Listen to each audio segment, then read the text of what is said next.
it was restored. We're about to scan it at a high resolution again and bring, because with today's technology you can scan and bring things back. It looks Can you read it? level. Does it, do you all know what it says? Yes, there's a full transcription, Is it? or at least of what was done at the time. This was Dates up here? yes, and it's in Washington Pan. Wow. To share some of those extraordinary thoughts but first I've got to tell you a little bit about the background. Those of you who were at Princeton last year heard me talk about George Washington's role in this school, but I'm going to have to I'll have to reiterate that just briefly. In 1798, Liberty Hall Academy was a struggling little school on the outskirts of Lexington. The ruins are out a little ways past the current campus. It was nearly bankrupt when an extraordinary thing happened. The legislature of the Commonwealth of Virginia had decided some 10 years earlier to honor General George Washington for his monumental role in the American Revolution by bestowing upon him a gift of 100 shares of stock. James River, hold on, let me get my pages here. James River Canal Company stock. That was a sizable gift at that time. There's been lots of speculation about what it would be worth in today's dollars. Some very conservative people in the commerce school say 20,000. Some say 30. I think probably closer to $50,000. Now, George Washington. Now this is not quite as simplistic as I'm making it, but that's okay. That's how I am. I'm a simplistic person. George Washington said, and this is so important that you understand what he said, while I am honored by your generosity, I cannot accept your gift because I am a public servant. Let me repeat that. Isn't that a pretty basic mantra? I cannot accept your gift because I am a public servant.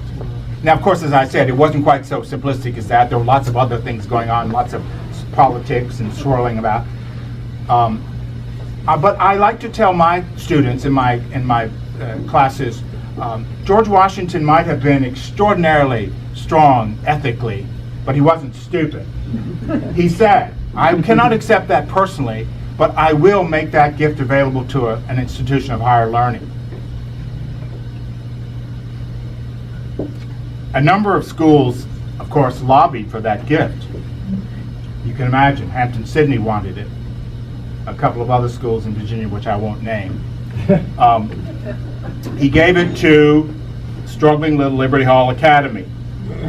And by doing so, he pulled this school, Liberty Hall Academy, from the brink of financial disaster, and he set it on the course as one of the best endowed schools in the nation currently. Now, last year at Princeton, I remember vividly, I remember it well because afterwards I was a little embarrassed.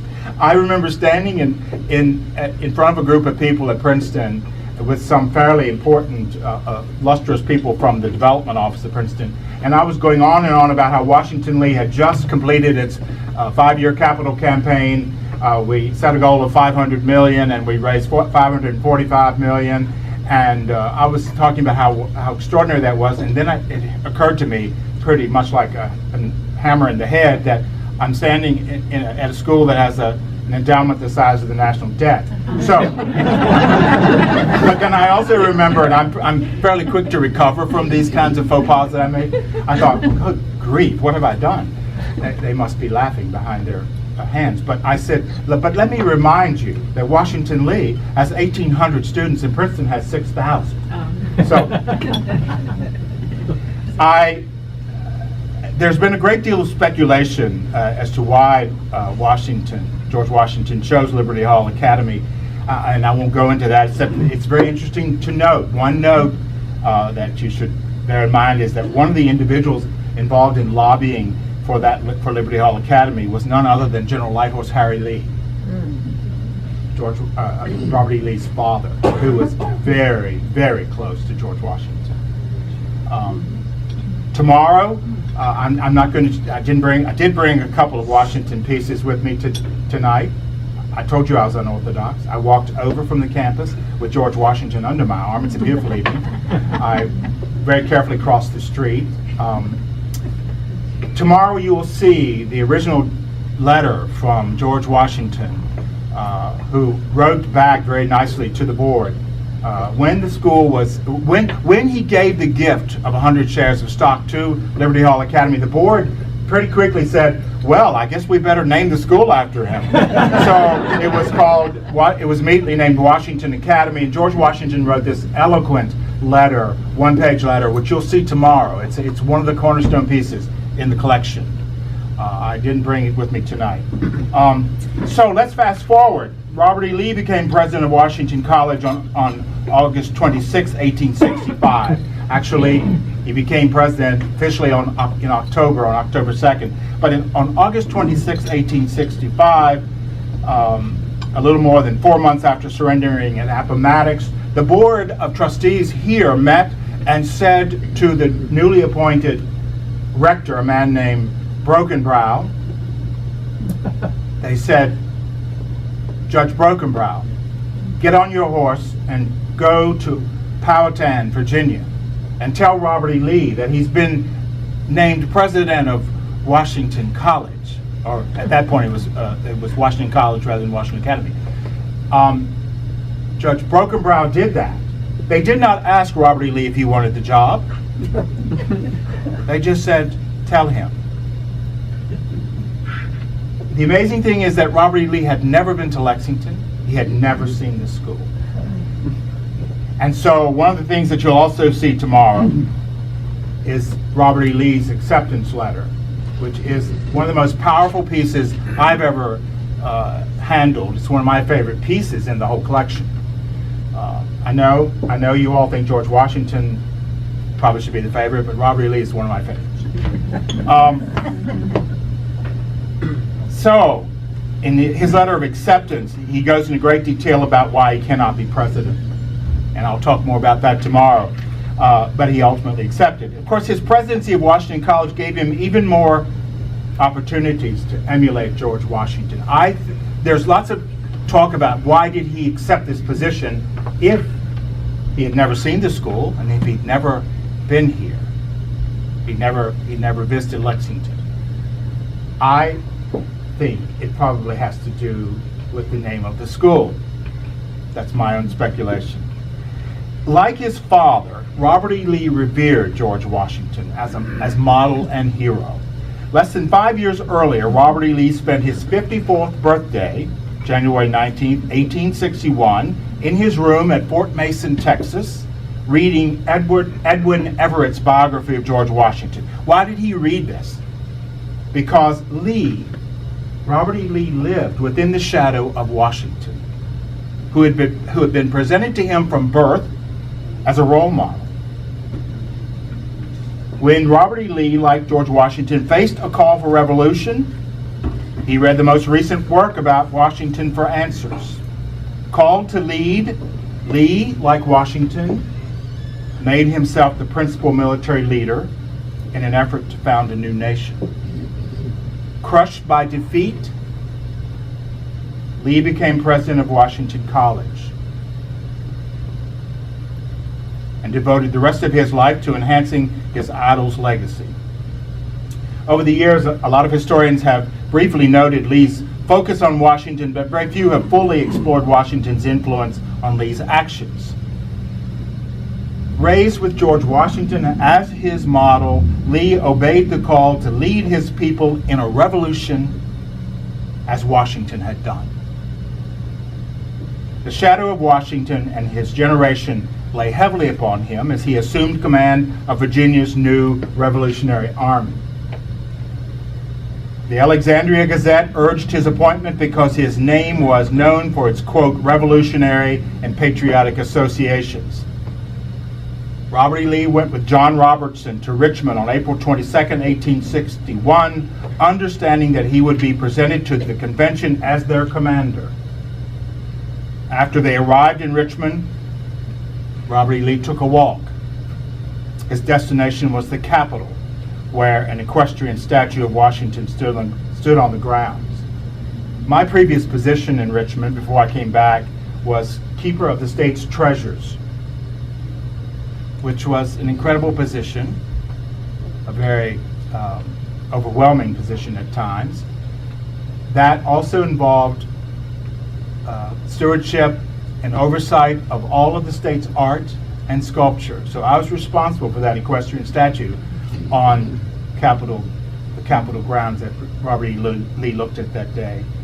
He went to Governor John Letcher's office, the same that his father, Light Horse Harry, had occupied, and accepted John Letcher's proposal to nominate him. Led to the rotunda to await his presentation to the convention, Robert E. Lee stood under the gaze of Jean-Antoine Houdon's life-size statue of Washington, the only image of him made from life and revered as the best likeness. I have to tell you an aside here. In 2007, when the Queen of England came to visit her colony on its anniversary, prior to that, in 2003, the decision was made to close the Virginia State Capitol, which was Jefferson's original capital, and to completely restore it. My responsibility was to remove all of the art and sculpture from that rotunda. Guess which piece did not get moved? The Jean-Antoine Houdon statue of George Washington was not moved. I refused to have it moved. It was way too fragile. So we built a house around it, and we built a house around the house, and we built a house around the house around the house. It had three enclosures around that statue, so I know it well. John Critcher, chosen to lead Robert E. Lee before the convention, noticed that Lee stared hard at the statue. Just before they went in, before the delegates, Lee quietly said, "I hope we have seen the last of secession." Like Washington, Robert E. Lee made his army the focus of the war and tried to be an inspirational leader. Defeat crushed him because it meant that he had failed to meet the standard set by a man he revered. Now, remarks about Lee's devotion to Washington are particularly common when historians explain his support for secession. However, a closer look at the man who married the daughter of Washington's adopted son will show that his whole life was saturated with the legacy of Virginia's revolutionary generation. Members of Lee's family had been leaders of that generation, particularly his father, known to us as Light Horse Harry, Henry Lee III. Lee's father, however, provided a poor role model, and he and his wife Anne pressed Washington upon young Lee as a better example. Under the tutelage of his mother, and often with the influence of his absent father, and surrounded by reminders of Washington, Robert E. Lee became as reserved and deliberate as Light Horse Harry had been boisterous and impetuous. Robert E. Lee, like so many of his generation, internalized an idealized image of George Washington as a model of stoic virtue. Washington was in all respects the perfect character in biographies written prior to 1855. He was, quote, a plaster saint with no vices and no temper. Writers of this period insisted that the key to Washington's greatness was his self-discipline, which triumphed over a naturally impulsive, passionate, and aggressive nature. General Lee absorbed this and struggled to control a temper that associates later likened to that of Washington. Lee's interest in Washington, a fellow Episcopalian, even shaped the paradigm of his faith. Lee's belief led him to live a moral and virtuous life. Washington's life provided a blueprint for such an effort. For Robert E. Lee and his contemporaries, it was a convention of Washington iconography that he was but acting as the agent of a power greater than himself. Lee completed his tutelage in the shadow of Washington by marrying Mary Anna Randolph Custis, the daughter of Washington's adopted son, George Washington Parke Custis, in 1831. They were married at Arlington, and with that marriage, he came as close as possible to becoming a member of the Washington family. Lee had come full circle, not only embracing the heritage of the Lees, but also becoming a relative of the great Washington. This was exciting for General Lee, for whom Washington was as real as though he had stepped down nightly from the canvas at Arlington. The result was that Lee retained a focus on Washington throughout his entire life, not just during the secession crisis.